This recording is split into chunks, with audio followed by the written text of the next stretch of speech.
আপনারা যেহেতু বিএনপিকে নির্বাচিত করেছেন, বিএনপি দেশের মানুষের দল, বিএনপি এদেশের স্বার্থেই কাজ করবে, বিএনপি এদেশের মানুষের স্বার্থে কাজ করবে।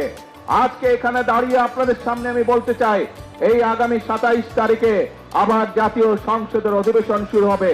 সেই জাতীয় সংসদ অধিবেশনে আপনাদের দল, আপনাদের সরকার দেশের মানুষের সামনে জাতীয় সংসদের মধ্যে উপস্থাপন করবে কিভাবে আমরা ইনশাআল্লাহ আগামী 10 বছর এই দেশের বিদ্যুৎ সমস্যার সমাধান করব।